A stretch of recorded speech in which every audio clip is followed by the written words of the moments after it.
Hello mga kabisaya. Meron tayong pupuntahan na area. Puntahan natin yung area ng kaibigan ko na 1 hektar na yugan sa kamanggahan. Kasi bibenta niya.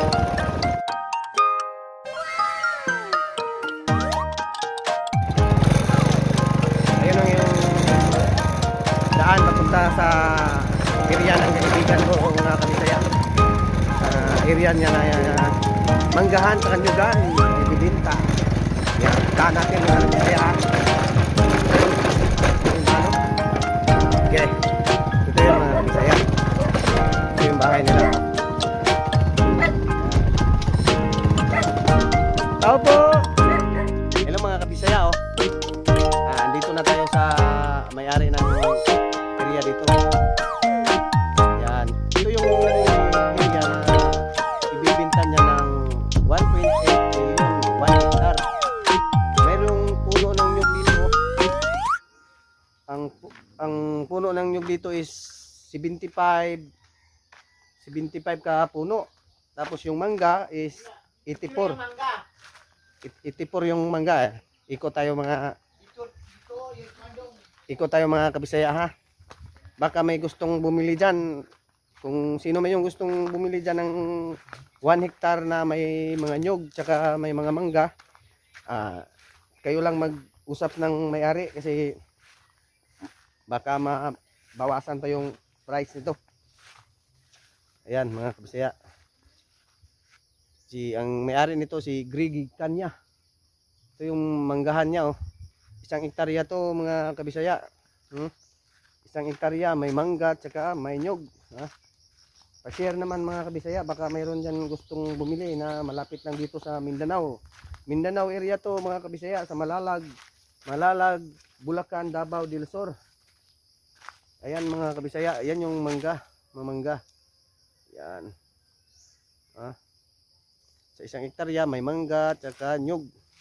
1.8 million mga kabisaya ang presyo nito. Depende na kung mag-usap kayo ng may-ari. Kasi sabi nung may-ari, pwede daw staggered yung bigayan. Pwede daw 1.8, pwede magbigay ka lang ng kalahati ba o 500. Yun yung sinabi niya sa akin kanina. Busy kasi siya mga kabisaya. 1 hectare ito mga kabisaya, 1 hektarya, 1.8 million ang presyo.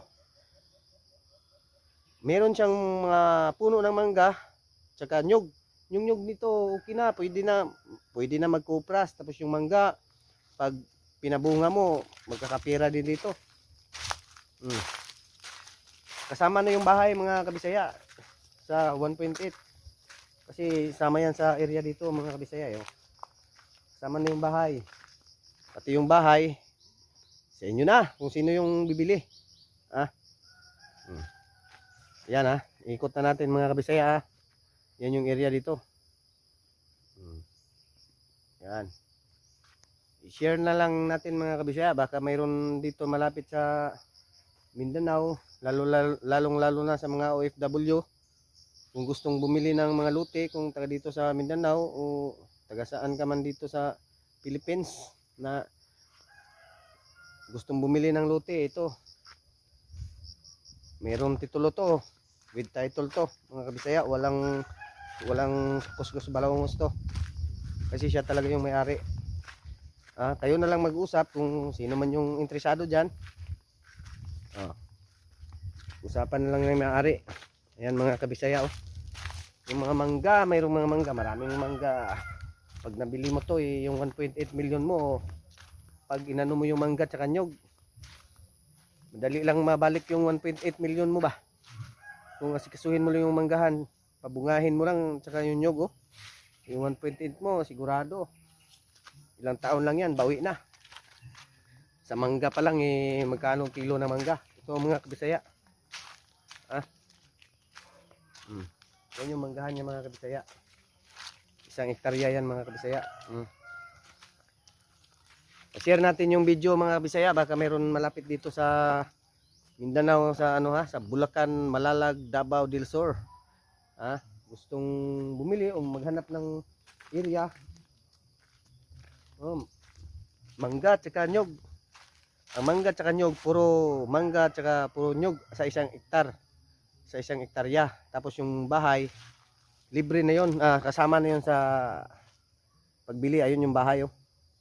Yun yung bahay. Yun yung bahay. Yung bahay andun lang sa Puronte. Yan.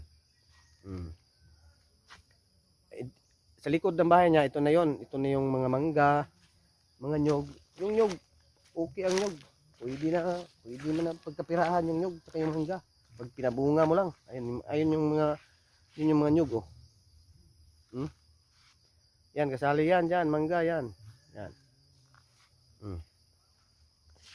Yung mga kabisaya,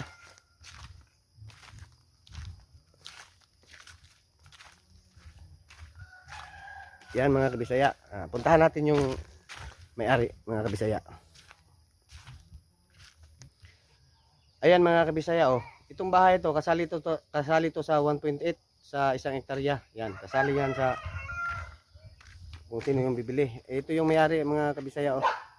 Si Grigi Kanya from Malalag, Bulacan, Davao del Sur. Ito lang yung kausapin nyo pag gusto nyo, kung yung mga kabisaya natin dyan, i-share yung video na to. Kasi baka mayroon dyan na gustong bumili dito ng lote na area sa Mindanao, sa Bulacan. Ayan, mayroon ng manggahan tsaka nyugan. Kayo na lang mag-comment na lang kayo.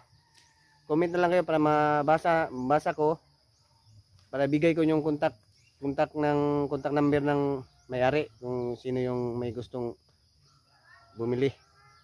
Walang problema yung 1.8 million nyo ba, kung talagang asikasuhin nyo yung pabungahin nyo yung mangga, yun yung walang problema kasi nabunga na. Mga ilang taon lang yan, bawing-bawiin nyo na yung ano. Sige mga kabisaya, yun lang.